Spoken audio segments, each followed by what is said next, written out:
My name is Evan Arias from Team Shreddit, and you're watching RoboCast.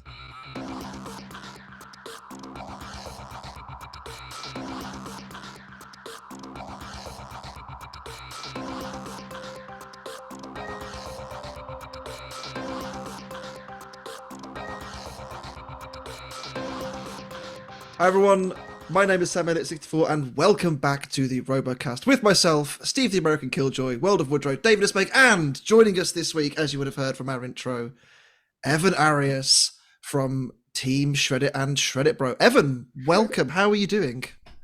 I'm pretty good. Still living on the clouds from everything recently. It actually feels good to get good feedback for once. I mean, we will get to it a little bit later on. Obviously, the episode we're talking about is from last week. We'll obviously discuss this week's a bit later on, but what a night and day turnaround from like the start of this season to this point. Obviously it was a long time ago now. It was over. Was it about a year ago at this almost point, a year now, right? Yeah. And close like, to it, yeah, like it must have been like even now, like kind of getting all that feedback again from like the general public who've seen the episode now and seen what Shreddit Bro can do. I think you've gained a few more fans than those three mannequins out the front of the shop now. They haven't talked to us in so long, those mannequins. The fact that they were talking at all scares me, though. Yeah. Was it the heat in Vegas that was causing the problems? Or? That's what our doctor said. Like, the mannequins are talking. We're like, yeah, don't they normally? Oh, but yeah. That's what they said. That'd be more important. Yeah. Oh, man. The dialogue for that was nuts. It's unforgettable. But yeah, it feels good to have like 4 fans now. In this call. Yeah. We're gonna be your hardest critics too, so be ready. I'm not even a fan team, no, but it definitely feels a lot better. And we sat there for months just eating it, because we kept coming out short, and then finally the good stuff happened. Because you get ripped online, you kind of just gotta sit there and take it. Yeah, and I'm like, oh, I can't wait. And then people are like, are you gonna flaunt when you guys win? I'm like, no. I'm just gonna sit there exactly the same. Yeah. I'm like, I'm just quiet, speak softly, carry a big stick, that whole thing. Yeah, and just look forward to next season because I'm definitely can't let things get to your head in this sport because as soon as you're on top, you'll just so the target gets bigger, right? That's the thing. Mm-hmm. Evan, obviously you're a massively competitive person. We've seen Shreddit Bro, not recently, has to be said, because obviously you haven't been on NHRL for a while, I don't think. But you've won countless events with your beetle weight. How frustrating is it coming to BattleBots, knowing how good you are, and it just getting to this stage and it's like, oh, actually it's a lot more of a challenge than I thought it was going to be, because it must have been frustrating, right? Oh, it's extreme. It's like those dreams where you could punch and then you it's like the softest hit in the world and just nothing's happening. It felt like that, knowing that I know that there's potential. I know what we can do. And for some reason we just keep coming up short. I mean, the first 2 years we did have less than a month to build. And then even this season we were in afterwards, being an alternate. And what people don't realize is when you're an alternate and you're getting, the go ahead weeks later, it's really hard because a lot of the sponsorships, their deals are gone. Or if they're going to give you something, they're like, yeah, we'll give you 10% off. It's like, but this thing's like a few thousand, so it's like, and everything's already gone and out the window. And then when you tell, your sponsors or potential sponsors, yeah, we're alternates, that makes it even harder because they're like, oh, you're not guaranteed. Well, here's what we'll do. Let's switch to the next slide so those sponsors get some love. Okay. Thank you guys. I love, and honestly, we couldn't have done it without our sponsors. And that's the thing, every year it's like, how have we done this in the time frames that we do? I'm amazed because even when we did the heavyweight, I had to read about AR 500 the day before ordering it because I didn't know you had to take care of it with the welding, you have to slow it down. You have to use a fiberglass cloth blanket. I'm like, a what? Why do you gotta do that? But it has to slowly cool. It has to get up to a certain temperature, and it'll be terrible. yeah, man. And those are things that didn't know really till stepping up to it. It definitely was one of those moments where it's like, I can make this happen, and just had no idea what I was really getting into, but no regrets because I got to learn. It was what I think pain train's 1 in 7. So it was a lot of hard losses, but I learned so much from it. And I feel like we always got like right there, but not close enough. And I feel like that's what taught because we just had so many hard lessons, like everything the hard way, like deep six, right? Like I could deck around the fox all over the place. Oh, Yeah. dear. So I was trying to avoid the weapon because everyone was like avoid the big spinning weapon. And it got in my head like I should avoid the weapon. It is a giant spinning mass. But then when you watch the fights, the best contact we had was weapon to weapon. And I'm like, man, and that's why it's like be loyal to yourself. Yeah, it's and tempting. then even like things like Yeti with the wheel guards. Like it took 2 fights for us to learn with the wheel guards, like deep six and then Yeti. So then after that, cut them out, And then sometimes it takes us 1 time or 2 times to really learn the hard lessons. So I honestly, my failures in the sport have been my proudest moments because I've learned so much. And it's like surfing. You're not going to catch every wave, but when you do catch that wave, man, ride that thing home. And and honestly, still one of the coolest moments. Like quick side note, I still always think about Slammo picking up Pain Train, like as like my introductory to BattleBots. That was one of the most amazing things. Like I love Dammy so much. But yeah, seeing he's a joy, isn't he? Yeah, when you're watching, like, oh my god, and then you remember, wait, that's your robot. That's about to. But you've made a moment. Cool. We've talked about we've talked about this before, where the show constantly needs moments, kind of like that one, to run on reels and run through commercials and stuff like that. So that's the kind of stuff that keeps you relevant, team wise too. So having moments like that, even though your bot was off the floor, it's still something memorable. And also with Deep Six getting your lid popped off, among other things. But that was something. That was so cool too. Like, I mean, it was bad. It was bad being on the receiving end of it, but it was really cool because I'm like, yo, that's crazy. Like this thing's upside down, batteries on the floor, on fire, which was a blessing, really. So when the top plate, went flying, the battery pack actually hit the floor. And I prefer the fire to happen outside the robot. Of course. Yeah. Less damage inside, right? Yeah. At first I was so bummed and I was like, oh man, thank God. Yeah, you dodged a bullet. You really dodged a bullet. Yeah, because like to have to redo that could have been me. Not only the time, but the expense and the just everything. It's like it adds up. Oh yeah. In the episode, I think they say, and in this week's episode or last week's episode or whenever this was, but they say about like a lot of this is self-taught, and so I think it's the way you've gone through BattleBots is sort of very reminiscent of your style of like learning in this just wild world we work in robots, and the fact that you've learned along the way and taking every failure not as a oh my god I failed, as a learning opportunity to say this is what we can do better next time. It's just a beautiful way of looking at things and just moving forwards and creating the monster that is Shreddit Bro now. Thank you, man. Yeah, and that's why I like to just always have like a positive mindset, because imagine just like feeding off all that negativity. Shredder Bro wouldn't even be a thing. I'd be like, no, I'm packing it up. But thank you. Yeah, I feel like failures are like, even failures, like it's some people think it's a harsh word. It's like, no, you got to learn from it. Like even like riding a bike. I mean, my first time I rode a 2-wheeler, I got stitches. I'm looking at the scar right now, And then I went from that to like I ride a motorcycle every day, Monday through Friday. Like I'm sorry, Monday through Sunday. Even in the winter. Now it's getting colder. I'm like, oh yeah, I gotta bring out the other gloves now. I'm chaotic. Pulling out my teacher muscles. The word "fail" in teacher terms stands for first attempt in learning. Well, sure. And,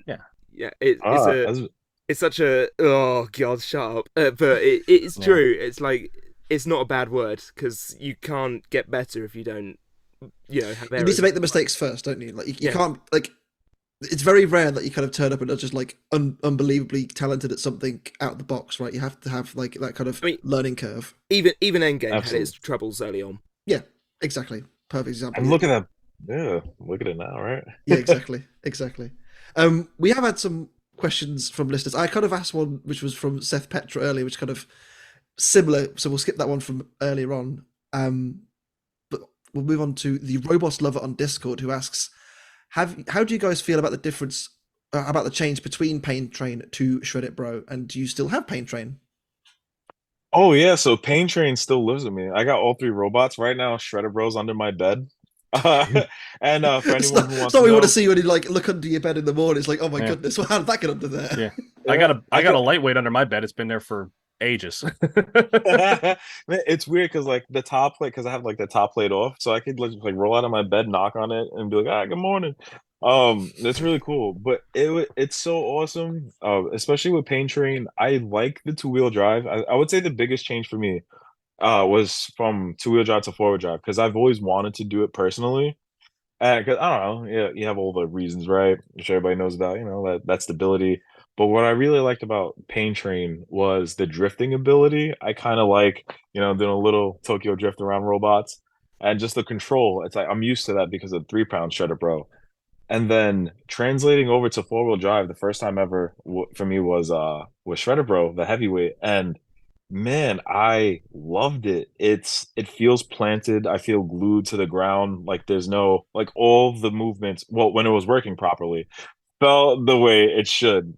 And even Paint Train, it didn't have like the mobility issues with like the wheels or something else. It's all, oh man, the first season it was a whole wheelie problem. And then, second season, bad materials. And then Joe from SME, he gave us these nice vulcanized wheels. Boom, drive worked again. This year, the vests were all out of whack. And thanks to Rory, one of the greatest dudes. We will get to him later on. Oh, yeah. All right, I got plenty of great things to say about that guy. Yeah. As does most people. Yeah. So it's been a crazy experience because even every Pain Train and to Shredder Bro has all been an entirely different robot in and out. So it definitely, all the lessons were definitely put into Shredder Bro. And like fun fact, even Pain Train V2, we wanted to make it four-wheel drive. And then when we ran the numbers, I think we were like almost 100 pounds overweight. So yeah, we weren't putting things in the right places. And even this year, dead. Yeah, right. So that's when you just put a cluster pod on a shuffle pod on the side. Get walker bonus. Everything will be fine. Just a walker pod attached to your robot that just exists. Yeah, it's just there. It's not actually being used. It's just there for the weight bonus. NHRL, this is not. I wish. Honestly, I like the walker stuff. I'm trying to learn it right now. It's so complicated. It's like I get it, but I don't. Ever thought of Quaternions and robotics? That's fun. All right. Nope. I don't know. There's just so much that you could do in this sport, but I could see the walkers in the future being a problem, especially if they get bonuses. Oh man, forget about it. Like Chomp. You guys remember the walking Chomp, right? The most incredible robot ever. Yeah. It's so cool. It was so awesome. I'll never forget the night they rolled it in. Yeah. Yeah. It's so sick. Like we had like snuck to like the backstage area because they had to use the arena as like the test box for it. Mm-hmm. So I was just like sneaking back there, like looking around, and then you just see this thing walking. You're like, what? It's so unreal. Yeah. Oh, I get so excited. It's incredible. It's like a big. Even though it had the Mechadon problem where it couldn't translate too far across the arena, just seeing it do what it was supposed to do was. Like imagine that like years down the line, it could move pretty scary, at fast speeds. Like you wouldn't even want to be near it, No. Like... Not at all. Oh, the speed of a real spider. No, not happening. Yeah, I was going to say, it'd be like that one jackass spider in your house that decides to like stay still for ages and then just runs at you and like, fuck off. Oh, yeah. All right. So we're going to move on to a question by a couple people. We got Striking on Discord and Living Murphy's Law on YouTube, who asked a similar, if not the same kind of question. Was that will the 3-pound Shreddit be changed to look more like the 250-pound version, or will they remain different? I know a lot of builders take ideas from their heavies into their lower weight class, and the same goes the other way. You see, there's a good example with Shatter, Team Shatter. Do a lot of NJMO. Yep. Soul Blaze. So expand on that. Right on. Yeah. So, fun fact, we've been talking about that for a while. And half the problem sometimes is just finding the weight for things. So, which, I think we've redesigned the robot a few times already, with the little tweaks. Mm-hmm. And we definitely have talked about it. So it either will be almost like a test robot before it's put into the 3-pound Shredder Bro. And yeah, definitely we're going to match the weapon. And we actually have a new weapon design that we want to incorporate. So that will be in the future as well. Like I have a whole nother weapon system for another beetle weight. I just haven't unveiled it or used it yet. It's pretty cool. Soon, it's a fine medium. Haven't found the right drivetrain to stick it onto. There's a lot of builders that work like that. Where you'll have builders that want a really solid drivetrain first, and then they'll figure out how to attach a weapon to it. And then you got teams that'll put a weapon and then just say, all right, we got to put this on wheels or tracks or something. And then sometimes there's that dream compromise between the two, but they're a rare breed. Absolutely. Well, yeah, even like that's why with Shred Bull, when finally gonna unveil it, get to fight with it next year. Even that robot, it's also that middle ground between, because I also want them all to like practice as you play as you practice. So if I can get them all in sync, of course being different weight classes, I feel like that will just make my ability even better. Yeah. In the sport, because it's all gonna be the same. Instead of like one drifts, at the end of the day, like ultimately you can kind of. There's only so much you can practice, but like, and obviously driving a 3-pounder and a 250-pounder, they are not the same skill. It is very, very different. However, there are certain techniques you can kind of pick up and be like, oh, actually, that does translate slightly. Absolutely. And one thing that I wish that I got to do in the heavyweights a lot more is I do with Shredder Bro, I call like getting my corners, just like getting my boundaries for driving and doing like figure eights everywhere without hitting a wall. And I'm like, all right, I'm good. It's hard to do that BattleBots. You kind of got to like load in, go to your corner. And then it's fight time, right? Yeah. I wish there was like... There was a question we got asked that I didn't include in the main questions for this episode, but I think it sort of comes up now, which is, are you thinking about doing any like proving grounds or anything to get sort of more practicing or test out new things or whatever? So we would love to do proving grounds, and I think the issue is like, like blue collar workers and being able to get like the time off for that, and then BattleBots, and then it's just it's hard. I would, in a perfect scenario, I would love to I would love to do the live show for them. I'd be a show bot. I'd be there every day. I get into character. Like, you want me to be the fake version of us without the patches and the bandana? I got you. You really turned up the wrestling intro. Proper street, Yeah. I would totally put on like the Steve Harvey mustache, or, like the fake Phillies. I would so much, man. I would a bald cap, whatever they want. I would have fun with it. But yeah, so we would hope to do it, and if things change, like there's a better opportunity for us to do it, we would love to. But for right now, kind of not a thing. Yeah, so I think it kind of hurts BattleBots a little bit. It's one coast, it's not centrally located amongst everybody, or even roaming. Roaming would be good, or I think Norwalk are looking to do national havoc these days. That's what's missing. We're missing a place where a tournament that kind of jumps around from hubs. That would be cool. So maybe if that's in the future, that would be cool. I'm getting trailing, but that's it's interesting. That was the dream, right? To have a tour show and show it to even more people. I would love that. If it was like a wrestling thing where they're like, all right, we're going to do like a tour on the United States, I would be like, all right, where do I apply? Yeah. They're like, hey, brother, I would whatever hours, man. Oh, Martin's probably already there. Yeah, he's going to say, when's the Mad Castle matchup happening then? I have a whole bit myself, but I'm like, I got like the whole sunglasses. And the funny part is, like, I'm so used to having the sunglasses for the interviews, and I totally played it off. Right? I love you guys. Of course. Great. Of course. That's great. David doesn't know where David's Well, David has glasses on. Mine are MIA. I always have him in my vest, and I took him. I was like, I don't need it for the interview, and I'm like, man. Best thing is, and I know for a fact, Sam can't see it. I can't see anything because they're polarized. So I can't see anything. I can't see nothing. He's completely blind now. That's great. Oh, that's so great. You guys made my day. Oh, yes. I did not see that coming. I wish I had mine now.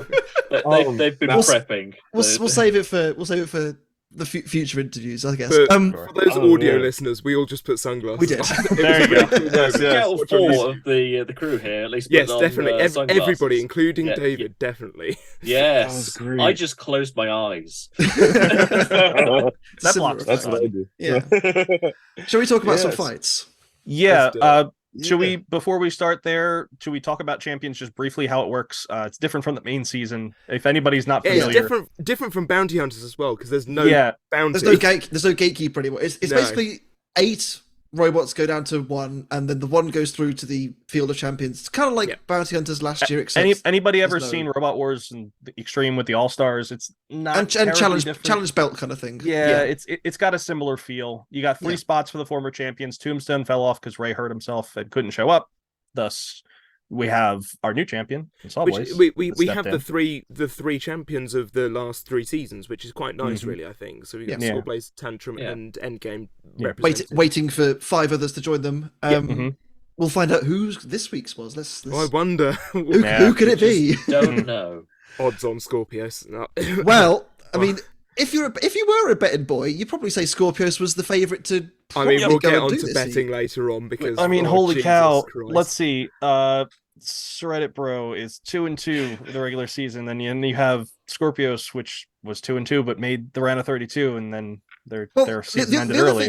The other thing is as well, like historically, you'd look at a fight like this. Shreddit Bro is a nice, low, flat box. Perfect. Which is just what Skorpios likes, and it's a dream for the team. You didn't give them a chance. No. That was scary, man. And the weird part is when I fight, I wish they would show it. You have to like get me out of the zone. So you'll see my guys like, hey, stop. And I'm like, why, what? Like after I come out of it. They're dead. Leave them. Yeah, the Skorpios fight. And then that's why you see us get stuck on the plow. And because I'm like, oh, wait. And I turn around. I'm like, oh, I won't. And then the butt gets stuck for a second until we wiggle off. But yeah, I was totally going to go in for another one. And then even the Switchback fight, when they were like all however they were, in my head, it didn't even register how they were. I'm like, just go, attack. Yeah. And then like, whoa, stop. And I'm like, oh, hi, okay, I'll stop. Why? Yeah. Like they can't move. I was like, you sure? They're definitely dead. One more time.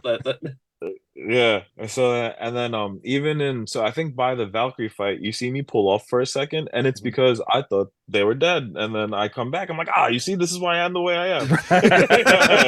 Yeah. You found a way to defend your idea. Yeah. So yeah. What I was going to say is like, given let's say historical performance.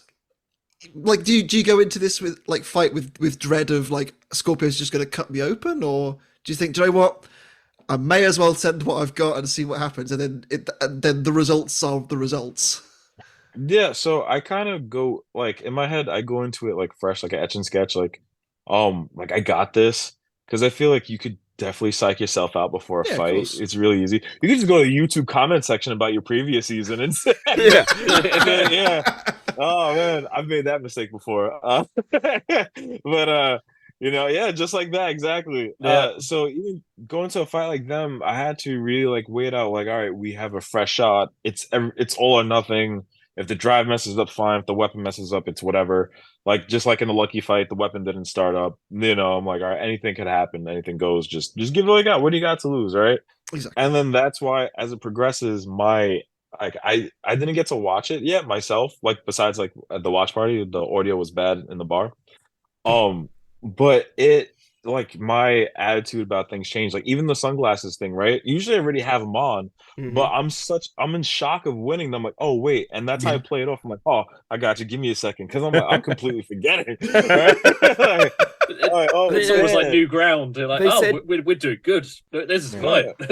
I think I think it got cut from the episode, but the Skorpios team said like nobody bends up the front plow of Skorpios like that. Like no robot has done it, and until you come along and just be like, yep, no, that's not straight anymore. Yeah. They were talking about you were talking about this in the pre-fight where you say you wanted to get to their belly. That was the thing that they cut in. Yeah, that's great. I don't even remember that. That's great. But definitely, they were really nice. They actually all signed the plow and gave it to us. I think that's amazing. And I remember one day when I was like in my house, I like put it by my computer desk. I was like, yeah, you look cool little thing, right? And then I cut myself looking by it. I was like, that's on me. No. So, I moved it. It's ruined. Now, it was good.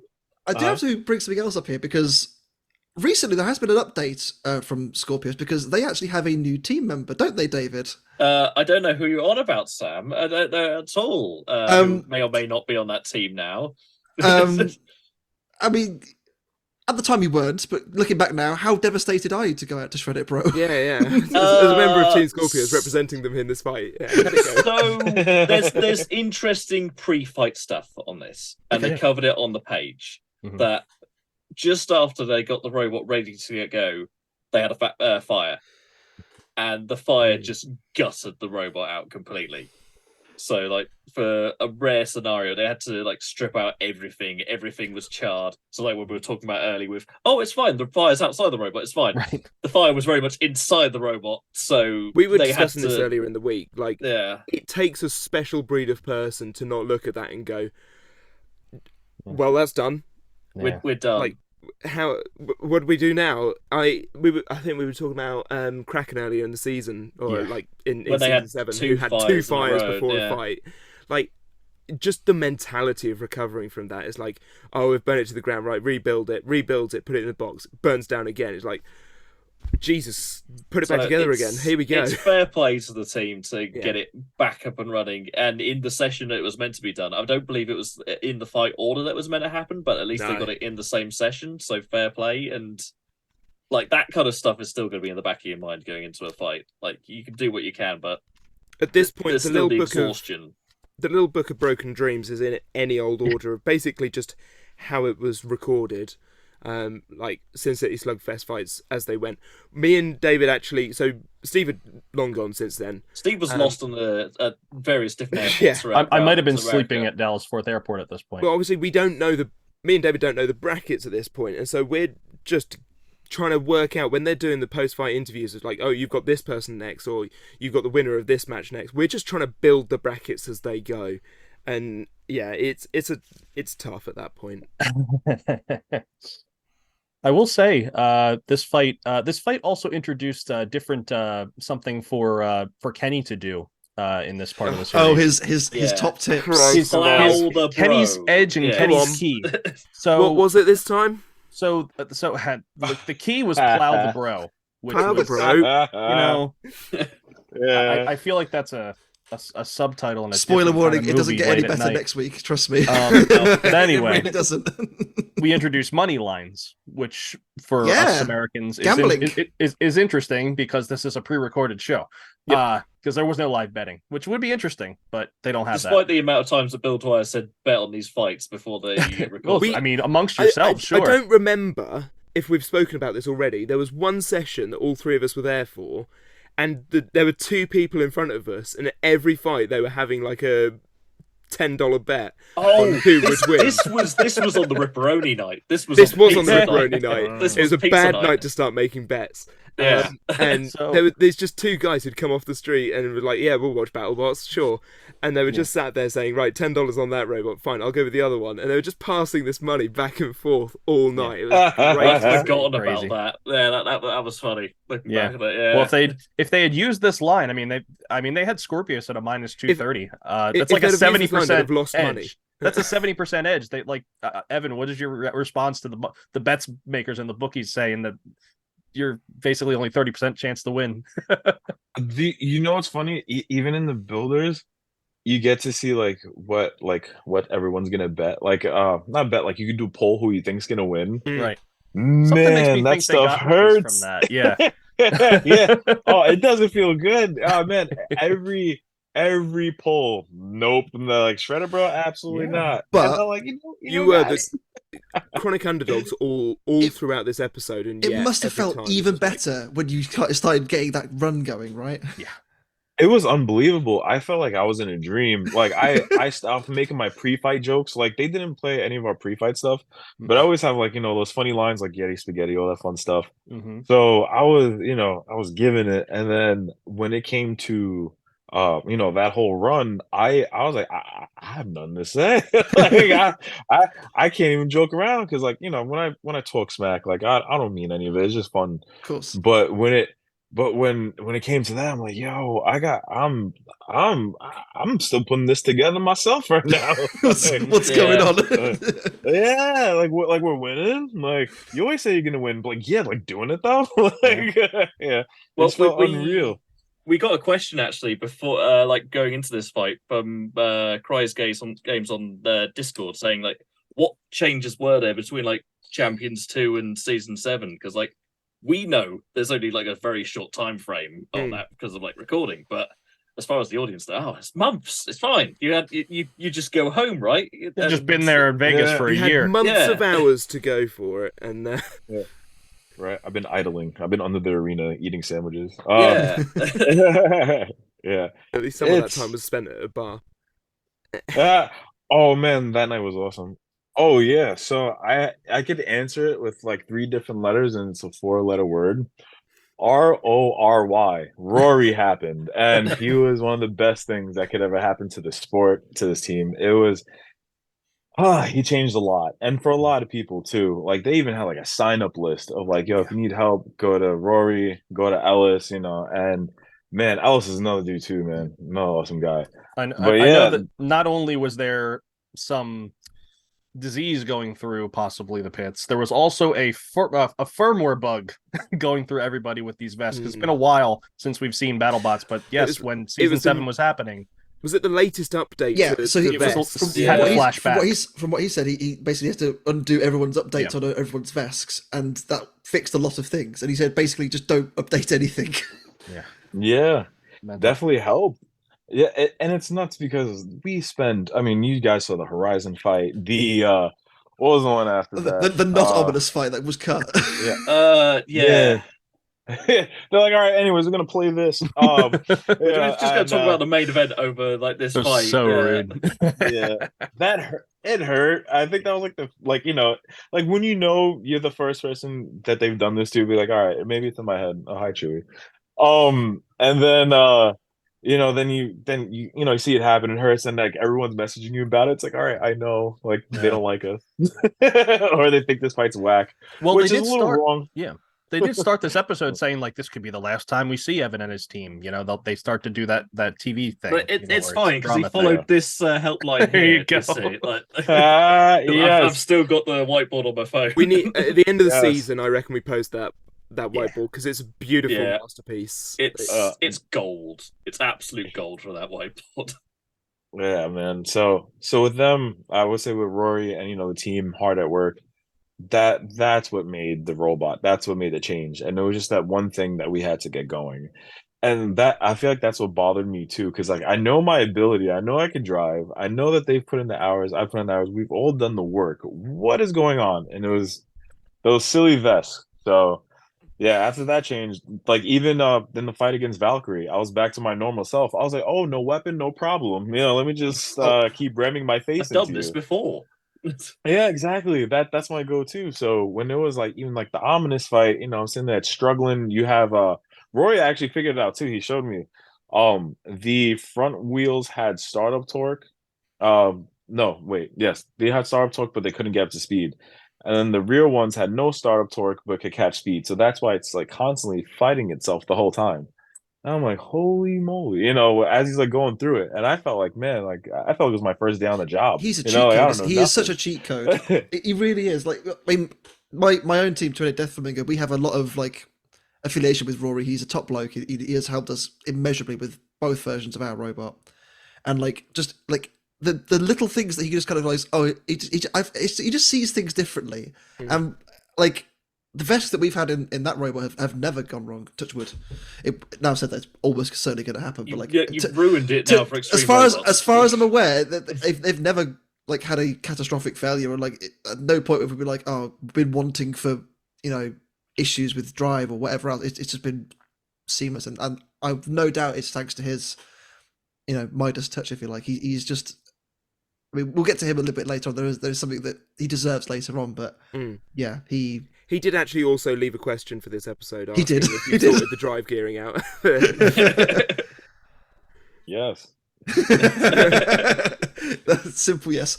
We will get to some more Shreddit Bro fights later on. Yeah. In the meantime, we'll move on to fight number 2 of the episode, which was Rotator and Terrortops. Yeah.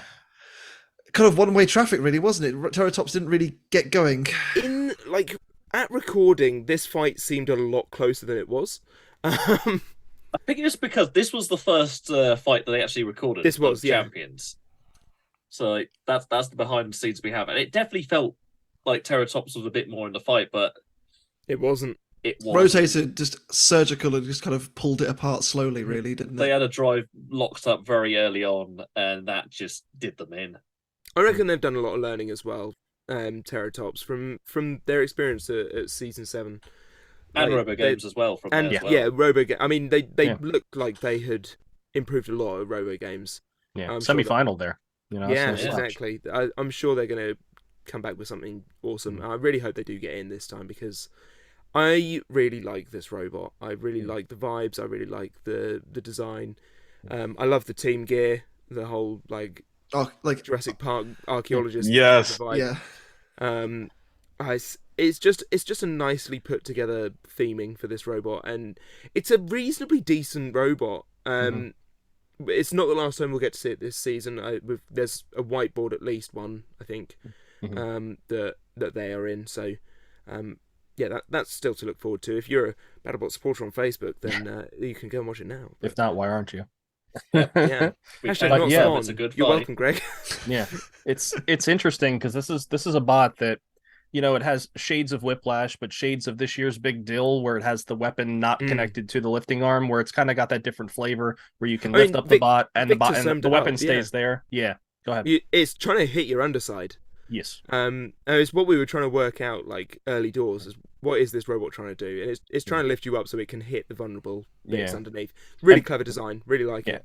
And Ben never really got a chance to look at the rear because I know in his pre-fight he thought to talk about trying to attack the forks and trying to get under that way, maybe do some damage to the underside. But Rotator just, I mean, I think Victor was talking about their top armor, like the little. Maybe he's talking about the tendril, like the bones. I almost said tendrils. That's not the same. The ribs, material. Rib cage. Yeah, there you go. It's very animalistic. Anyway, but yeah, he was trying to get to the weak top armor and shred it apart, and he did the opposite. He gutted the bottom of this robot. I think he's an undercutter, is what he's meant to be doing. Yeah, honestly. Then you never know which side he's going to end up going. You know, he's a trickster, that guy. When we Such a interviewed cool Ben, robot. Yeah, it really is. I mean, I love Rotator so much, and I sincerely hope we get to see more of it. I thought we see my favourite look for Rotator in this episode. We do, yes. We'll get to it. But I think when we interviewed Ben months ago now, I'm pretty sure he said his like least ideal opponent was Rotator. And sure enough, here we go. And sure enough, here it is.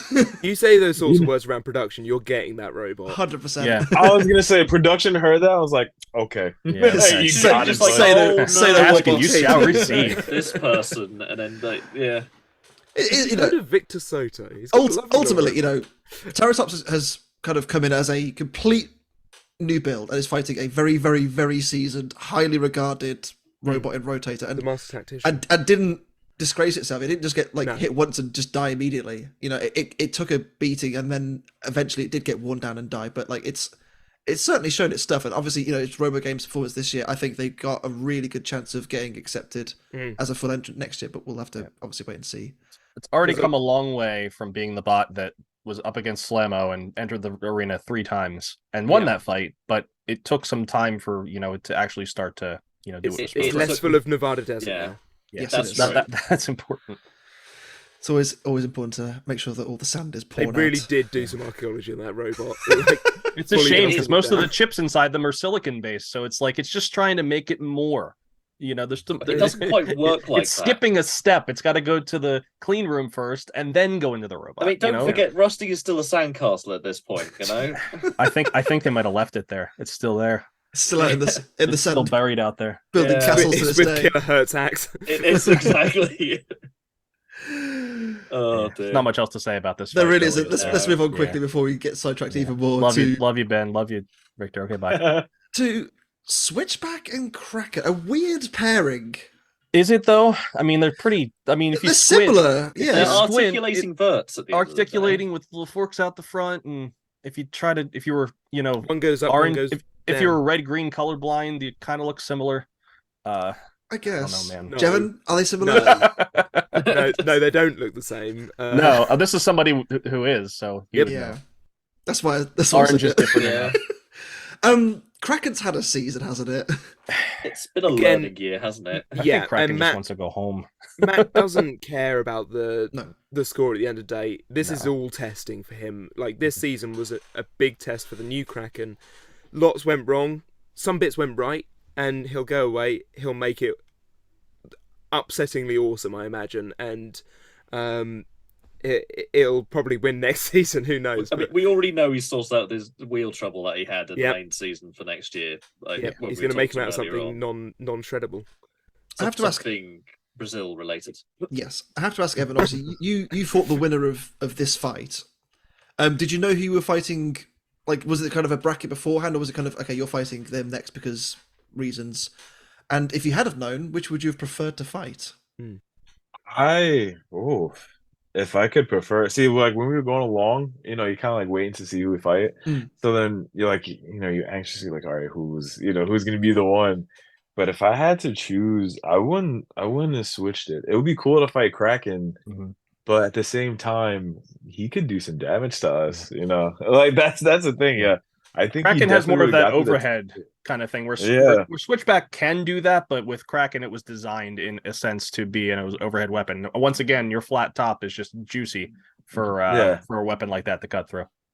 Yeah, it'd be perfect for Kraken. So I'm if I could if I could like go multiverse, I would take on Kraken, but I would keep it the way it is because I feel like it would be cool if I Kraken. Then again, it could work against us, and then we're out immediately.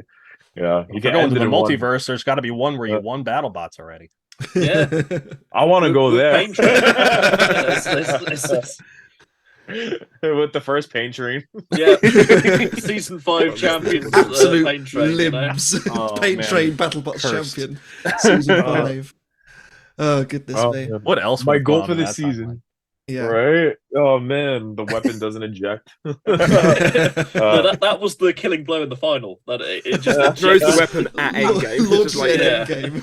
Throws it straight at Jack Barker's head. It's like, oh, he's dead.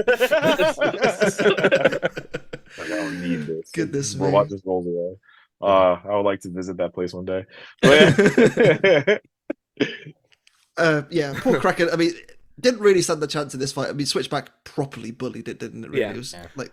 You've got to imagine. So every night we'd have an update from Greg from Switchback about his like bracketology, and he was pretty good at his bracketology. You say master statisticians? They had. He was on it. He was practically perfect in every way. I imagine coming into this tournament, he's like, but the bracket was wrong. It's just exploding in his. There was a lot there was a lot to go on in this fight in the first half, and then it kind of starts to it goes down a notch after we lose some belts. When Kraken tries to bite down on the egg beater and then finds out that's a bad idea. It's a bad miss. Yeah. He goes flying into the screws. Yeah, with belts flying out in the process, and it's visceral, but it's very enjoyable. Am I right in thinking Switchback do actually right Kraken at one point? Mm-hmm. Just to keep the fight going for a little bit longer. I think so. I think the drive on Kraken was still doing all right overall. Yeah, I think they were okay. Yeah, wasn't too bad. Yeah. Wasn't too bad. Yep, and with both bots still going at the end, it's a clear victory for Switchback. Unfortunately, unfortunately for Matt, but good for Greg and the team. And now they got to fight. Working on all cylinders. Honestly, it was a good one. It was a good fight. It was a good fight. Even if Sam doesn't like the redesign. Oh, come on. It's fine. Never ending. I guess in this week's Lego Wars just to like add the extra fine. spice. It's fine. Hey, it's been long enough that I all the old stuff still comes right back. It's now fresh and interesting. Yeah. What's this bus coming along, Sam? Let me just throw you. Let's move on to Valkyrie and Ominous. So close. So close to getting it. Oh, Tim and the gang. Apologies to Tim Bowens now. I think they have also, like Kraken, had a season. And I do wonder, the team are wonderful, and I love the Ominous team, and I think they are great fun, and they are wonderful to have a beer with. I do fear that kind of Ominous was designed and conceived, was it for 2020 or 21? It was Season 5. Yeah. Was it? 5 robot. And I do wonder... It was built for Season 5. It was ready to go. Exactly. And I do wonder if they've kind of not been left behind a little bit, but like if you look at Monsoon compared to when it was meant to arrive in season 5, it was kind of they fiddled with it relentlessly, and they changed things and they redesigned and they redesigned. Ominous, I don't think did as much. Certainly from the outside, it doesn't look like it. It looks very similar to what it did back then. Whereas the sport has kind of moved on. Still state, I bloody love this robot. It's the best looking robot in the field. It's so cool. It's really cool. It's very, very cool, and I'm pretty sure that they had a wild time at recording. They enjoyed most of it.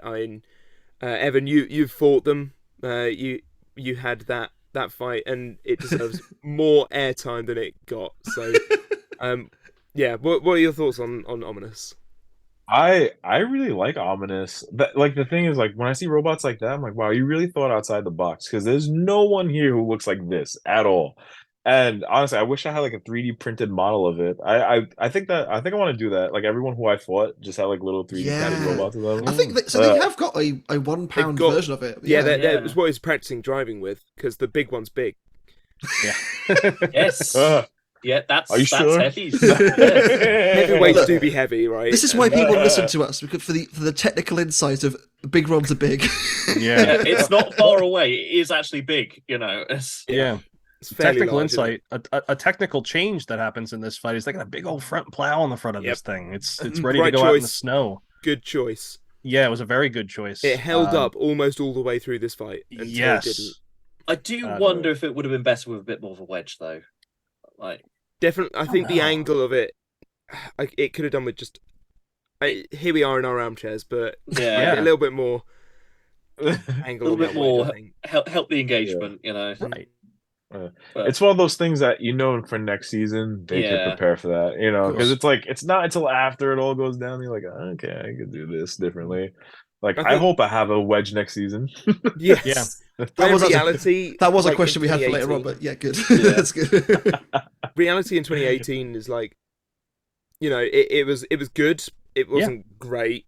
Finished 2-2, I think, in its season. Yes. Yeah. If I remember correctly. I think Ominous has real potential, and I really hope that Tim brings it back for next season. I hope they give him the chance, because I do fear with the cut fight and kind of there were difficulties with Ominous throughout the season. I think it's fair to say they weren't entirely happy with it. I think the floor really didn't help. Like them and Glitch really struggled this season, and Shatter actually. Yes. All the Mechanism Omni Drive. Yeah. They all had big problems on the floor, because I do hope they get another chance, because as I kind of alluded to a little bit, but this is a robot that was designed 2 or 3 years ago at this point. I wonder what he could do now with a little bit more time to prepare, and certainly the Shremek needs to yes. Well, yes. I think he's said that, hasn't he? Tim, bless him. Yeah. As for Valkyrie, this is more like it. Yeah, even though being only a minus 120 favorite, with what we said about Ominous being a 2-year-old robot basically at this point, fighting against something that's basically fresh and new for this year. I mean, you're saying that this was like Valkyrie from 1 or 2 years ago. Yes, honestly, this was classic Valkyrie. Yeah, this was the deal, and when they set this bracket up with the way that where Rotator is and where Valkyrie is, they know that they were hoping that fight was going to happen again. Oh yeah, and that's the memory here. Is this is what you want to see from a bot like this. You want to see it peeling things off. It's the interesting opponent. trying to work out who the selection committee was seeing at the top of this episode. You got to think Skorpios, because they were probably Rotator previously. Yes. Yeah, and then so they wanted that rematch essentially from 2018, right? Yeah, like who then gets to the top, either Valkyrie or Rotator, because of that rematch itself. It's just interesting seeing all these storylines like converging and everything throughout. And then someone ruined Shreddit Bro. Someone ruined your storyline. Like, this is my someone story. ruined it. Greg and Trey fuming in the back, like, well, the whole episode's Why did we give them another chance? And that's what they want to see, though. Right. I mean, they want everybody to succeed. Yeah, absolutely. You guys travel a far way, spend a whole lot of money, especially the teams overseas. And that's one thing with Ominous too, where it's like, I do hope they get invited back, because if you want this to be a true world championship, you got to have teams from other countries. And that's the one thing that's kind of made it difficult for teams to get the proving grounds, because it's so far. Rumblings of Chinese teams returning, which is I'd like to see an updated Railgun. That was one of the most successful Chinese bots we'd ever seen at that point, but that was years ago now. Was it 19? Remember Wan Hu? Yeah, I remember Wan Hu. And yes, they made them fight because they're both Chinese robots, because why wouldn't they? Yeah. You're praying for a particular Chinese bot, are you? Who, me? Oh, I would like Evan. Oh, wait, me? Yeah. I would like to see them. Because there's a few. When I saw KOB, that's actually, I was friends with Joe Fabiani till I saw him on KOB. It was after my second tournament ever. I'm just like watching it. I'm like, oh, this is cool. I never heard about this. And I'm like, is that Joe? And I told him, like, why didn't you? He's like, why did he bring Huge? Was that Button Lee that he brought? Button Lee. Yeah. It messed me up because he didn't bring this up not once. I mean, we at this point we took like a car ride together. We talked, we chatted. He's actually my first loss ever in robotics. So I'm like, dude, like I know why didn't you tell me? But there was like some I don't remember his name. There's a robot that I liked in KOB. It was like it had a bullseye on it. It reminded me of Minotaur. It was like a little drum. I like little drums, but it was just so cool. I can't remember his name though, and I hope it's not offensive. I'm pretty sure it was actually called Bullseye. I'll be honest. Was it? Okay, okay. So. We'd have to look back. I'm gonna do some googling while we're I see it right here. This is Minotaur. Are you on it? Right here. Yep. Is it Bullseye? Yeah. It's Bullseye. Bullseye is Minotaur, basically. I thought it was. All right. I love it. I mean, I have a type of robots I like, but I would love to see some KOB bots. And like I said, the World Championship, I would love to see more countries involved, even ones like, it'd be nice if there was like a team from like Nigeria or like anywhere else. It would be. What about Sri really Lanka? cool. How about Supernova? That would be awesome. That would be awesome. Take like, and a positive note, even take the Pakistan robotics teams, like the ones that do all that unsafe stuff, give them a place to actually do it get safely. all together and do it safely. Get all the team captains, make them one team, and then boom, show everybody, like you could do this too, and because there's great builds out there, just the testing and the fighting out there is not so safe. Bit sketch. Here we go. BattleBots, this is what we're calling to you. We want to see Spirit of Targa in series. We remember Spirit of Targa. We'll never forget. Never forget. Yeah, but I'm all for more countries and 100%. more teams from all over the place. Yeah, that's what we want. We want it to be a world championship, right? It's like F1. Like as much as you want to see.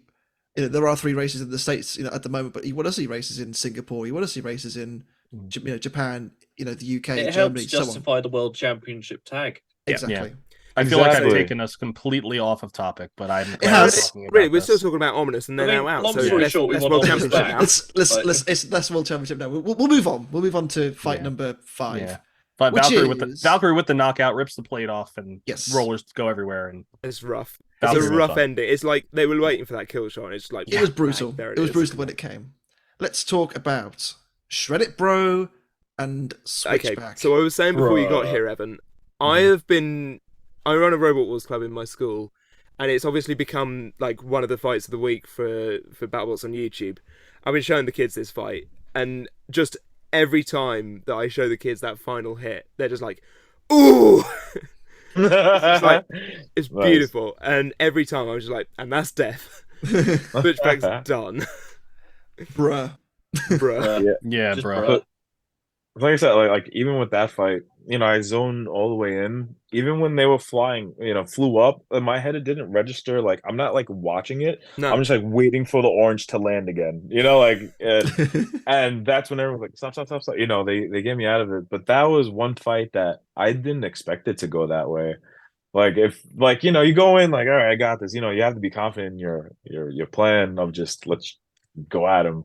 But man, that's a scary robot. I think it's really cool too. Like it's one of those robots, like the whole pit, even though it does that whole thing, like it's amazing. I don't know. Had a hell of a glow up between seasons. Like from what it was, Sam. In I like the janky one. I can't deny this one is way more effective. I just like the janky one. It looks fun. Your opinions are valid. Sam. This is brilliant. But I like this. I like their old weapon too, if I'm being honest. I like the shape of it. Like it and Pain Train share like a similarity, but I like the whole cow catcher thing going on, and like the weapon this year is pretty cool as hell. Yeah. Oh man, it's a nightmare. Like when we did ours, it was welded. Nightmare. There's no way we can get anything in less than a month from China, because there's no way I'm paying America to do it. Right. No. So yeah, when we roll all together, like I've got good with a grinder. My first time ever using a grinder was Paint Train V1, and by Paint Train V2, I'm a pro. There's so many. I think it was over like 30 something disc total, something like that, just to make one Paint Train weapon. I remember And then, sitting in the back then Normal Havoc live stream, just watching Pain Train V1 being built, like in real time. It's like, there it is. Yeah, we got knocked out the tournament, and then you just see us like lifting the robot, and just to start working on it. Which it was one of those times where like, yeah, I just got my butt whooped, but I'm like, it's a gift, the gift of the curse, because now I have time to work on the heavyweight. Yeah, I'm already at Norwalk, so awesome. May as well use the facilities that are there, right? Yeah, absolutely. They're so good to me. I love Norwalk. They've been like the best sponsor for like 3 years in a row. And honestly, that like even when I work on the robot, we do what we can at home, but we're always, driving out to Connecticut.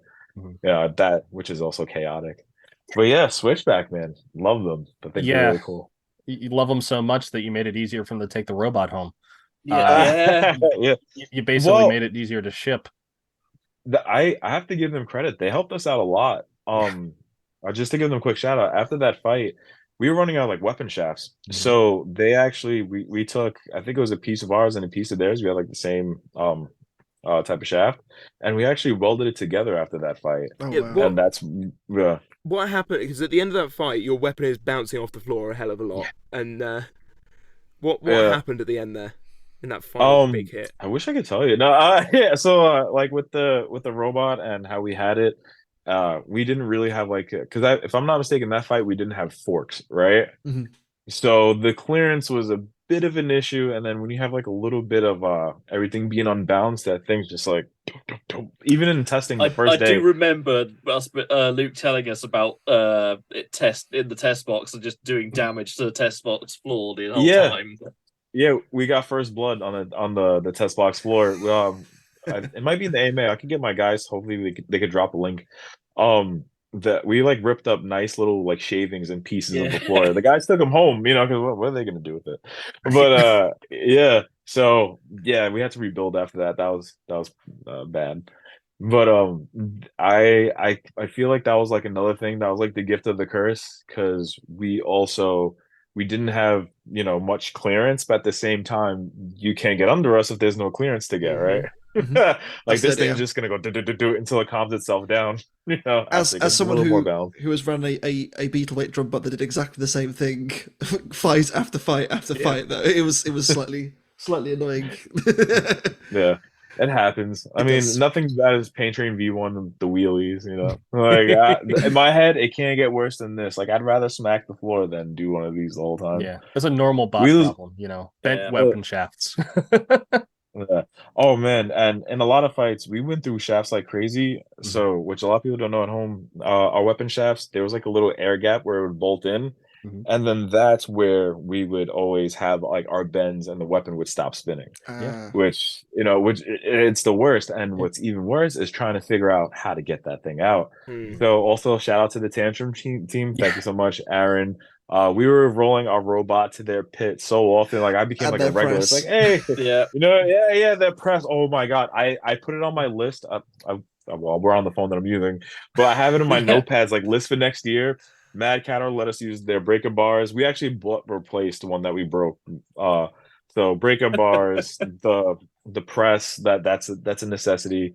And we spent hours and hours just trying to bang it out. So that was like another lesson. Okay, next time we do this, we're going to do the shaft differently.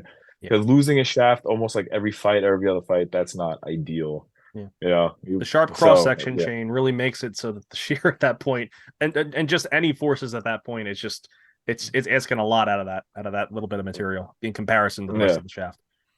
Yeah. So shout out to Switchback team. Thank you guys for giving us after the fight party a shaft, because we couldn't have continued on without you. We were going crazy, man. Yeah, you ripped their belt out real early. They didn't have to worry about using a weapon. The belt Switchback was here to play heavyweights, and you brought the Beetleweight physics. Yeah. It was honestly like watching Beetle Shreddit having a fight with something, especially at the end there. It was like Switchback was nothing being thrown. It was crazy. Yeah. Like watching this whole episode, it's like, where has this Shreddit been for so long? Like, it's been there the whole time. You cannot believe how difficult it has been just sitting on this for almost because I left. They couldn't tell me. Almost a year we've been having to go, yeah, Shreddit Bro, yeah, it's okay, yeah, right. And we know full well, like, it's coming. This thing is shades of Minotaur, like, it's coming for you. Just you wait. That's why I couldn't wait for like everything's there, and for me it's like like it stinks because if I could go back in time, you know, like everybody else, and had like first day, hi Rory, can you give me a hand? You know, that would have changed everything. Of course. You know, and you know, you go back, you watch the Horizon fight, like when it does make contact, it was great when it's going. Made all the right noises. Eventually. Yeah. So that's why we were really happy with the way it performed, and even against Switchback, like I was on like all pistons because I'm like, he's gonna bring it, I gotta bring it, right? And all I could think about is, all right, just get him. He's gonna be trying to get you. It's a good robot. Yeah. You know, whether it's V1 or V2, you know, it's a good robot. Absolutely. It's a shame to see Switchback go, but Shreddit Bro moving on to the final. Who will it be? Right fighting? on the cusp of glory. I know. Who would have thought? Well, they've got to fight either Valkyrie or Rotator, who of course we've seen fight before. Had that amazing fight a couple of years ago. Spicy gold carbide. It is, but with the disc on top this time. I really like look. this look. What a look for Rotator. This is beautiful. Do you know how nerve-wracking it is knowing that like you're about to go against one of these bots? Yes. Like, and you don't have a wedge, you don't have a plow. Like, I hope they both lose. Bots that in past seasons that are clear contenders, possible contenders for the nut. You know, like these are two teams that have been around, and you know, it's maybe less in Valkyrie's case, but Rotator is one of those robots that's always seems to be up at the top, and they had a rough start to their season. And the last time these two bots were out together, it was a hell of a fireworks display, and we should know because they played that fight for the audience at least 5 times. Every single session. It was either this or Gigabyte Hypershock, and I don't mind the Gigabyte Hypershock because of course not. You know, I've got my usual biases, but this every session was like, yep, there they go again, and then they wheeled this fight out. And we remember this. We just watch this. And then they cut to the music. Then you hear Damian Regato, Mr. Roboto. Yeah. Every day, good old sticks. Twice or 3 times a day. I now love that song. Yeah, it went through phases of like, what is this song? To oh god, not this song again. To Domo Arigato, Mr. He just plays it randomly. I do every now and again at Lego Wars. I will just put this song on. I play it before we do Robot Wars Club at school as well. Get you in the mood. No idea what's going on. But I don't know. I have they conditioned you at this point hearing that song. The fight itself. Speed as well. Yeah. Even before the fight itself, how do you feel about the Fred effect? Not having Fred on as the driver, I feel like Valkyrie got a lot of disrespect from the pits. 72% favoring Rotator in this. I think that's more Rotator's really good. Yeah, you think? And, okay, not that Valkyrie didn't have as good of a season when it changed hands. Historically, if you look at the two of them, like historically, Rotator tends to do slightly better, and they re-engineered the wedge to kind of.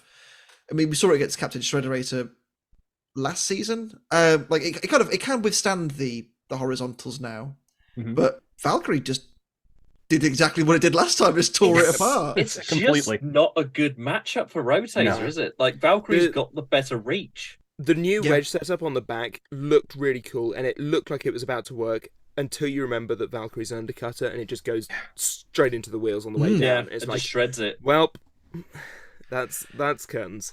Yeah, that's that. I mean, obviously, both me and David predicted gold carbide in this one, but but this is one of those fights we wouldn't mind seeing every night.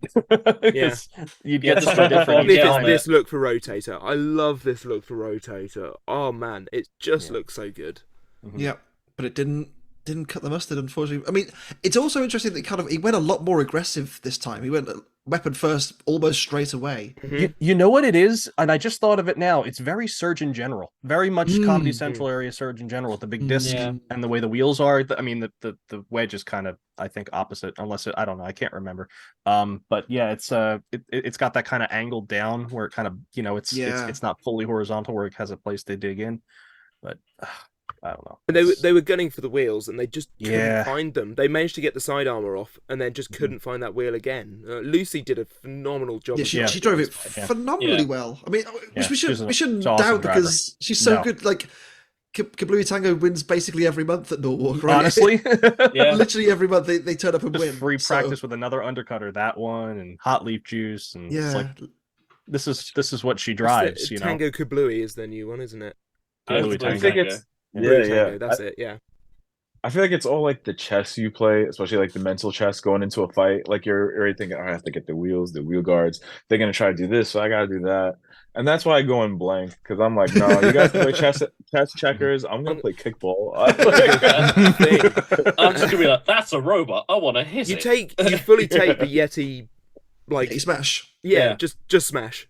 Yeah, maybe that fight transferred over. Like that was it. Like you came together, and then suddenly you saw the light. Are you Smash now? Is that what's happened?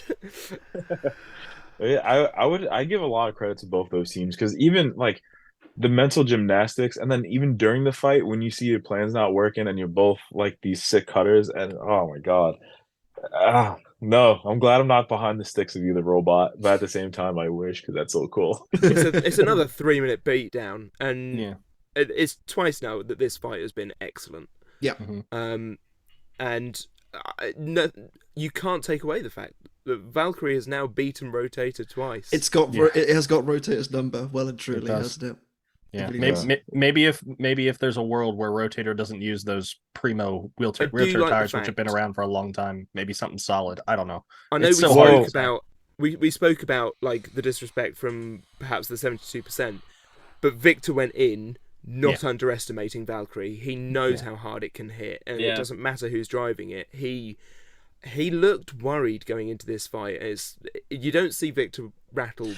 I think very as well. often, you have to remember, like Rotator had a pretty rough season as well, and I do wonder if that would have affected it. Had it been at full strength, would it have mattered? Yeah. Who knows? It's all kind of. I mean, it's something we didn't speak about in the first fight. Is him? Right. He's still trying to gather like data on what's happening with his robot. He pulled his phone out. Running on one weapon motor, wasn't he? During all of recording, he just never got on top of that issue of like why why they weren't working. No. Yeah. Evan, you were saying. I think we cut in. You were saying something. Oh, I don't even know. It was just crazy, man. I'm just like replaying it all, and I'm like, man, it's nuts because you have Victor, who's right. He doesn't underestimate his opponents. He's been doing this for a while, and I feel like the second you underestimate them, that's when they'll really like put on a show for you, And even Valkyrie, they had the season to progress. Like both teams had that to that point. It's just sometimes. Things don't go. I mean, this whole season, if people were betting, that's why I'm happy I don't bet because I'd be losing money left and right if you had me bet on teams. Absolutely. Forget about it. Absolutely. Well, it means Valkyrie goes through, but before the final, we have the awards were given out for some reason. There was an appeal as well, actually. Yeah. Was there? Yeah. There was an appeal the decision on this. This was. I completely forgot about that. I'll be honest. Yeah, they kind of covered it only briefly in the show, but Victor did appeal. I think it was mainly just he had the appeal to hand. Yeah, exactly. Use it. It's his last chance to use it. I mean, yeah, why not? Right? I would have done it too. Like. If you've got it and you're going out on a judges, you may as well, right? Like I think when Claw Viper used theirs way back when, they did exactly the same thing. It's like, well, I'm going out, otherwise I may as well try. Meanwhile, some of us were the first people to actually use their appeal. Somebody had to get it started, man. Somebody had to get it started. Exactly. The awards, as we mentioned, Mr. Rory Mangles, ladies and gentlemen. What a legend. The best viewer is here. We have a story of like a story of Rory. Oh yes. Yeah. It's we were hanging out with the Monsoon lads after the loss to Sawblaze. And they found out the same evening that from Greg that they were going to give Rory one of the pulverizers as a trophy for all of his work in the background. It's like, but hammer. The Yeah, hammer is what took out the weapon. The context. One of the pulverizers hit, and it was a pulverizer operated by Team Monsoon. It was David Griffin. Yes, yeah. MC Hammer who threw down the hammer right onto the weapon and killed Monsoon's weapon. And then just for the rest of that evening, the whole team is just walking around going, hammer. Not living it down. And they got given the hammer. And then they give him the hammer. I really hope it's the hammer that they use. I think it is. I think it is. I think it is. I want to know which side it was because, fun fact, Alex, I don't mean to put you out there, Alex Pezza from Team Shreddit. I love him. I think it was maybe the Valkyrie fight where he hit the hammer. He dropped the hammer on me. And when we were watching it, he was like, "You're my bad man." He's such a good dude. Man. But yeah, it's so easy to like mess up. Like that's why I'm glad I'm not the dude on the hammer because I would totally do it. The timing is especially now when robots are so fast as well. Yeah, like it's there so is a hard. delay in it. Yeah. No, me, I'd be like Smash Brothers, like the ice climbers. I'll be doing it to my team. Like I'm sorry, I can't stop. Oh man, yes, that's what I'm all about. So Rory gets his award, and I think deservedly so because this is the first year that a sportsmanship award has been handed out as well. Possibly, I don't feel like it's been in previous seasons. I think so, and to be fair, it's the most deserving. Yeah, I'm sure. I hope it's the first. I'm sure, having spoken to, quite a lot of teams, they've not discluding yourself, Evan. They've all kind of said, without Rory, there is a good chance that a lot of the show this year would have died. Yeah, exactly. Or at least they were nowhere near as competitive as they would have been. So absolutely, kudos to Rory Mangles. Congratulations. He saved season 7 of BattleBots single-handedly. Yes, he did. Yes, he did, and I can't thank him enough. Like he changed the whole course of. I know my goats. I know my goats. Yeah. The most destructive was huge. Very well deserved. Very, very well deserved, and nobody else, I don't think, deserved any. I hear them. Yeah, there are going to be arguments, I'm sure, in the comments, and I'm sure they've been online whether or not a certain water-based robot, a certain water-based egg beater robot, might have caused a little more damage. Huge is probably the most destructive robots within the time of the fight. See, that's well, I was going to get there, Jevin, but thank you. After the Buzzer it's another robot. We won't talk about it. No, I stay out of politics. It's gonna be so nice because they're not in it. For the best. No touch. Yeah. With respect to other robots, go on, Evan. You go first. Yeah, I think so many robots deserve it, and they got it. So I mean, I think they did do a lot. Like, man, they did some work this season, and I remember because I'm good friends with those guys, and Don kept messing with me. He's like, "Oh, you want to get a match?" I'm like, "No, I don't want to fight you this season." No, and I'm glad I. You see what Deep Six did to you? I mean, I've seen my top plate fly. I don't want this to happen again. Damage. You've got Shatter, who huge retired a chassis of Shatter, like straight out the gates.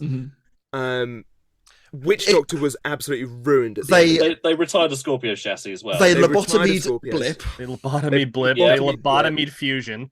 Yeah. Like this thing did. They cleaned house. They absolutely cleaned house. Even the final fight. Sawblaze is hurting. Yeah. That's still one of the best finals. We finally got a good piece thanks to that. This robot deserved something this season for the amount of stuff that they did, and I'm so glad that it was this award because you may have noticed as well, Jonathan wasn't the one collecting the award. It was not. Wasn't. He had COVID. Yeah. Another one. I remember I had him sign Angel because on Angel on Team Shreddit, he's like my son, as we call him. So I was like, "We signed my son," and he's like doing one of these poses, and then Jonathan Schultz just like signed his arm. It's great. He's just the nicest bloke. I got to meet him at NHRL this year. He's just the sweetest guy. He's so lovely. Oh yeah, we did an event, and they wouldn't let Chewy in to this there was like a baseball field. There's a few teams. There's huge P1. I remember Shatter, us. Yeah, and they let everybody else in. I got my team in first, right? And then all right, now I'm coming with Chewy, everything. And then this one guy just, whole power trip wouldn't let Chewy in. And then Jonathan, he does his thing, and then next thing you know, I get inside, that guy takes a hike. But yeah, because I love my dog, so to me it's like try my patience. I just drove up here from New York City, not let me in. Yeah. But yeah, no, Jonathan, great guy. That whole team, whole huge team's amazing. Absolutely, yeah. really great. They've come a long way from when we Don first seen told them. me. Yeah, Don told me a lot too. Because sometimes you get like those troll messages, like people not being so kind. And his response, he told me, was like, "Just tell them thank you. We love our fans." Just watch. Yes, Yeah, I've seen that a lot. I've seen you post that a lot. Thank you for taking the time. Even the people that cheer for us don't take the time. I want to see those people come outside now. By the way, I want to see them. Like, where are they at? Come on. There was honestly. So, collecting the comments for questions for you this week, there were a lot of people saying, "Yeah, I'll hold my hands up and say." Like, Shreddit Bro was not on my radar until this episode, and boy, would we proven wrong. Like, so many people. There was one just saying, like, you have made a whole household of fans out of this group from this episode alone. It's really nice to see. I mean, what else do you want after that? And hopefully Chris Rose will stop picking on you. Yeah. You got some wins under your belt. Right? Exactly. I'm like, there's a whole writer's thing, and this is what they... Yeah. He's just jealous he's not the best looking and the best robot and the best looking, right? Yeah. Right? Exactly. And I feel like, I don't want to like come at Chris. He's a cool dude, but he could talk about something different, right? And then I feel like Kenny Florian, being from his background, I think he appreciates and respects people's time and effort they put into their craft. Yeah. Because he's a whole fighter. Yep. Like this dude has probably done a kick more times than I'll ever kick in my life, and that's just like one type of kick. So I always feel the love from him. Chris Rose, not so much, but hopefully next season you work on him next year. It's fine. Yeah, but I think he might have made a believer out of him this time, maybe. Because it's hopefully. Yeah, I was. I got a funny one. Okay. So at the bar, I saw I read the subtitles, and then he had said something, and then I remember as I was seeing myself, I was like, because he said something like a little messed up, and I played it off. And then when I was watching the bar, I was like, damn. I was like, yeah. Like, all right, still the same vibe. He's coming. Yeah. Oh, always a jab from that man. You'd expect it to be from Kenny, but not from Chris. Who'd have thought? He's grabbed the whole script and just started eating his words. Yes. Right. The Grand Mahara Award for technical prowess. I just destroyed my microphone. Who else? Pizza. There was nobody else on that list. Like, in our books anyway, we were going through. It was like, who's gonna get the best? It's Ripperoni. It's Ripperoni. It's just Ripperoni. It's just there's nobody else other than Ripperoni. Yeah. And they made a fan base in the stands right there and then. Yeah, they built a fan base that likes pizza. Yeah. Like from their first episode out, where they're doing their weird little spinny dance across the arena against Gruff, beating Endgame, thrashing Hyjinx. It's just a shame they like pineapple. There's nothing wrong with that. You can't be wrong about two. We're moving on. We're not doing this again. But at least they didn't. It's on the box. They didn't check it though, so there's a little bit of. That's fine. Maybe there's a little bit of wiggle. They'll fix. That's the one upgrade for next year. They take the pineapple. They don't need anything. You want to know how I feel about pineapples on pizza? I would love to. Please do it. The fans are asking for it. It's like, all right, so this is my exact comparison. They're just like Crocs. You don't like it until you actually try them, right? Okay, I love Crocs. That's the thing. I have two pairs of Crocs. They're fantastic. First, folks. See, pineapple on pizza. He just doesn't like pineapple. No, I don't. I don't like pineapple by itself. So that's which is wild. It takes you out of this equation. To be honest, if you don't like pineapple already. I respect it. I hate artificial pineapple. Like I love pineapples, but anything that's not straight, nope. Yeah, see, I'm the same way with artificial strawberry, man. I can't take artificial strawberry. It's weird because there's Monster Ultra over here, like the energy drink Monster. They have like sugar-free ones. The golden pineapple one is actually my favorite one. It's so double standards and it hurts so much. I'm sorry. We're moving on. The pineapple discussion is we're moving on. Yeah, Founders Award, Martin Mason. Obviously, of course it is, because he also deserves something this year. This guy is just he is the guy, isn't he? He's him. He is. Him. He G's up the crowd anytime he's there. Everybody loves him. Just builders, fans, general people in the audience who have just walked in off the street. Everyone loves Martin Mason because he just brings it every single time he's out here. He's hilarious. He's an innovator. He cares so much about the kids he's bringing to build these robots, and he does. Like, Skorpios won the Founders Award for what they do in the field of like pushing robots into like pushing STEM into young people's lives. And JMO won it. JMO and Sublaze won it one year, I believe. So, similar things. And Martin doing the exact same for like pushing it in the community colleges he's teaching in. Fantastic stuff. I really hope he comes back, because there was like talk he might and all this going on. When you're away, it's hard.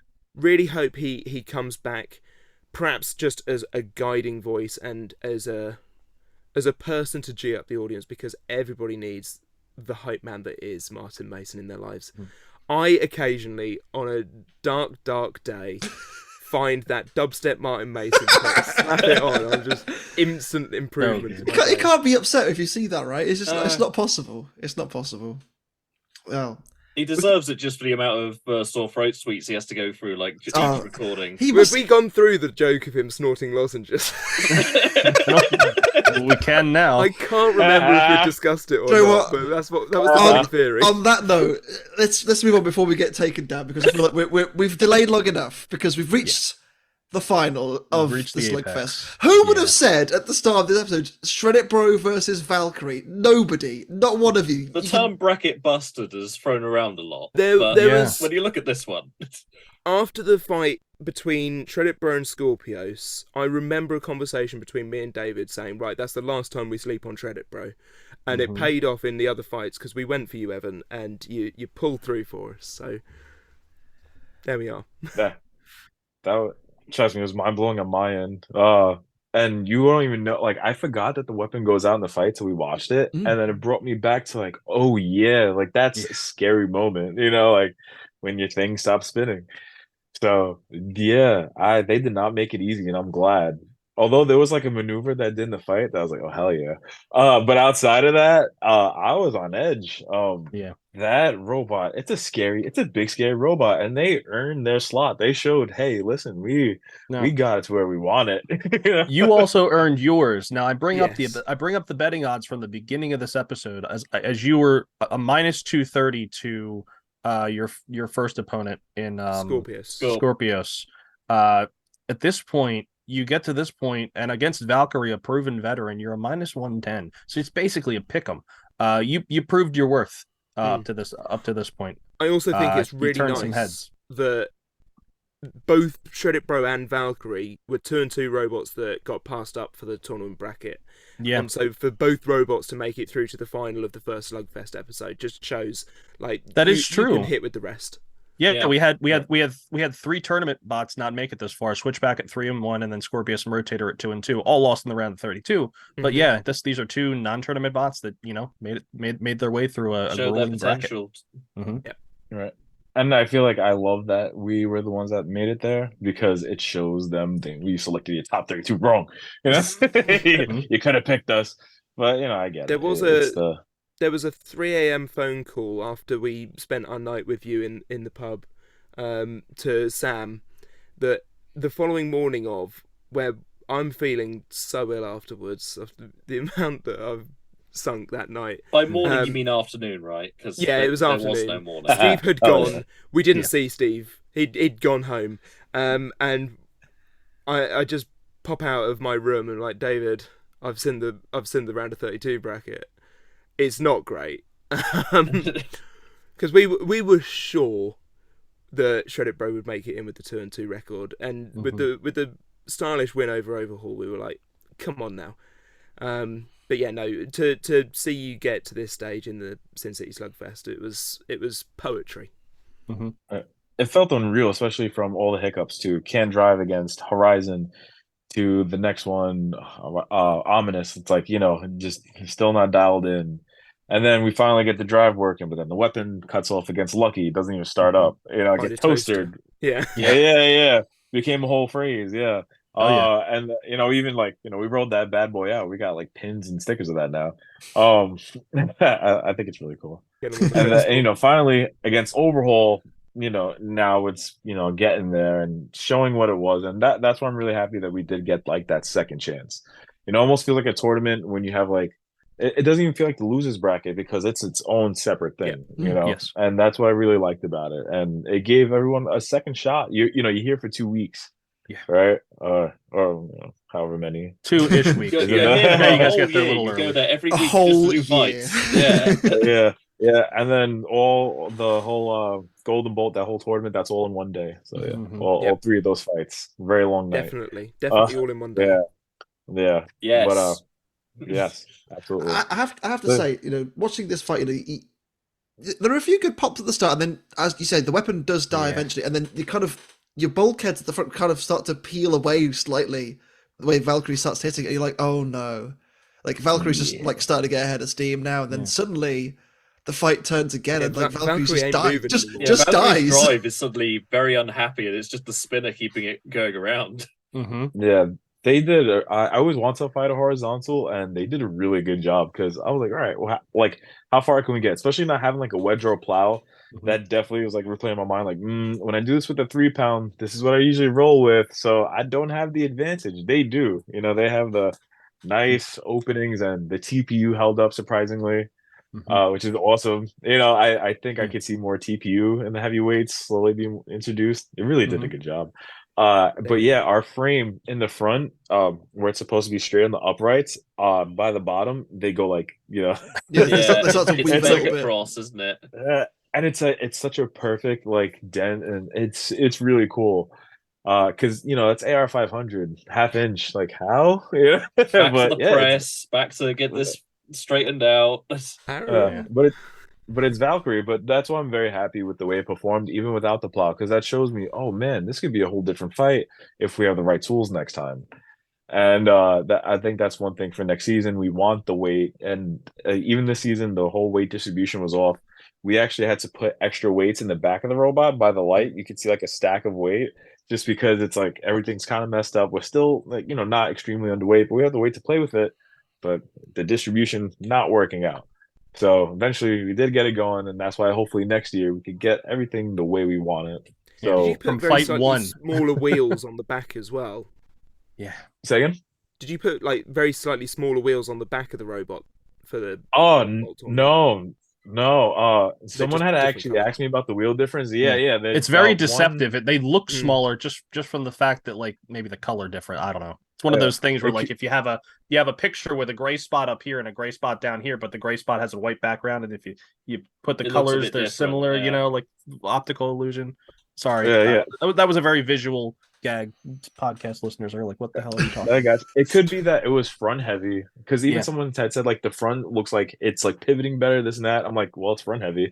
That's right. There is this big drum at the front, so that makes sense. Yeah, there's a lot of weight in the front between the drum, the uprights having their biggest mass in the front, and then you have like the weapon motors by the front. It's like there's just a lot of weight. Do you know what went wrong for the weapon to go down in the fight? I think it was the shaft in the beginning, and then because we had that air gap, and then when that happens, that it can't get a spin going.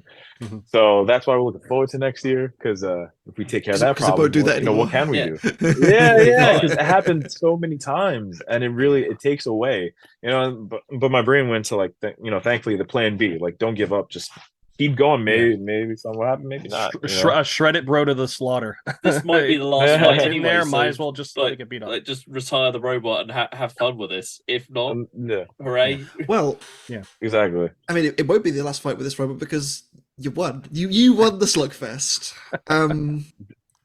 Limbs, absolute limbs of the picking up all of the predictions, crushing them up, throwing them out the window.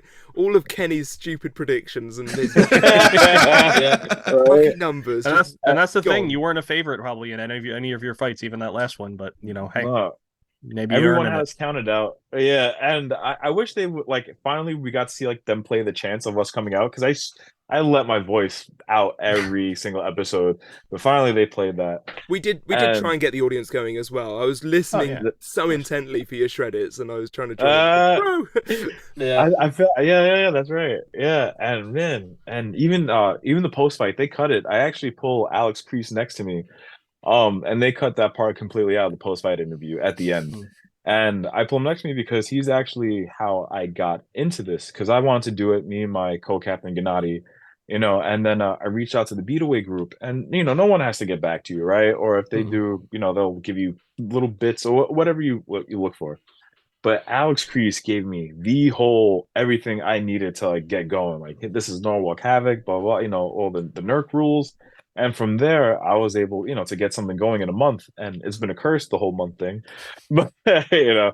But Alex was a big part in this, and that's what it made me feel like it was like the 3 years of robotics, or two going through whatever it was at that time. It came full circle for me because this is the guy who, you know, big one of the biggest parts of this whole thing of like team, you know, even beginning to start a robot, and then here I am battling him, and I used to watch you, you know, and it's crazy for me. And Alex Kreese is such a great guy, and that's why I'm happy Valkyrie made it as far as they did because they're amazing. And Alex, if you're listening, much love, man. And it never started without you. Yeah, absolutely. And what a way to end it. I mean, that's just Pretty that awesome. is that's that. I mean, Evan, thank you so much for your time. It has been an absolute joy, you know, picking your brains apart for this. And you know, you've still got more fights to go. You're at least one more fight in the Field of Champions. So if you look at the four that are there now. Endgame, Tantrum, Sawblaze, Shreddit Bro. I mean, one of these bots is not like the others. For now, For now. Season 8 rolls around. You know, what's Endgame doing there? Weird. Yeah. Of those three, if you had to fight one of them, which one would you have chosen, and why? See, that's a hard one for me because I almost feel like I have like Goku energy when it comes to fights because I want to fight everybody, right? Like I don't care who it is. Like Just I'll have a rumble. It'll be fine. Yeah, there you go. Yeah, man. I like literally if you got the biggest, like even Deep Six, I wanted that fight, right? I have the smallest robot. I want to fight the biggest robot. I want the craziness. So to me, it's like I would love to fight each one of them. Soul Blaze because it's Soul Blaze. It's actually, you know, I'm not trying to fanboy again, but it's Chambers and Go. Man, yeah, exactly. And that robot, it brings it. And Jameson, he knows how to drive. We've been at it in other weight classes, so it would really be really cool to go against him there. And then you have the Tantrum team, which like, yes, you know, it works. I was cheering them on because I almost feel like it's, you know, in its own way, like who expected them to win, right? Yeah. And I'm glad they did. They showed like, no, we got a great robot, and I love it, and they're great people. And then you have Endgame, which Endgame, it speaks for itself, right? We all know what it's capable of. They can just rip anybody apart. They And they also don't like drums. notoriously don't like drums. Yeah. And then was there anybody else, or was that it? You're the first one there, so there's the three. There are okay. redacted, and redacted at the moment. Yeah. And I would love to fight Shredder, bro. No. Well, you've been fighting Shreddit Bro all season. Right? Honestly, Evan, thank you so much for your time. It's been a real joy, and yeah, hopefully, best of luck for the final episode as well. Who knows? Maybe the magical journey hasn't ended yet. It's possible. Hopefully, yeah. Anything's possible, and that's what I like about the sport. Anything, absolutely. You know? Never count yourself out or anybody else. Oh yeah, absolutely. Right. Well, I kind of come to a nice conclusion. I think at some point over the weekend we will be recording the next episode. So I don't know when this is being posted, but sooner rather than later, I'd imagine. But we got a nice looking peek at the bracket at the end of the episode, which is nice. That was a nice touch. I like that. I do like that. But we'll discuss that episode later on. But in the meantime, I have been Sam at 64. I've been Steve the American Killjoy. I've been Walter Woodrow. I've been DavidofSmeg. I'm Evan Shreddit from Team Shreddit. Oh, beautiful. Seamless that was. I love that. Seamless. And myself, Jeff and Steve, will see you next time for more BattleBots Champions. We'll see you then. And David, possibly. Bro. Bye.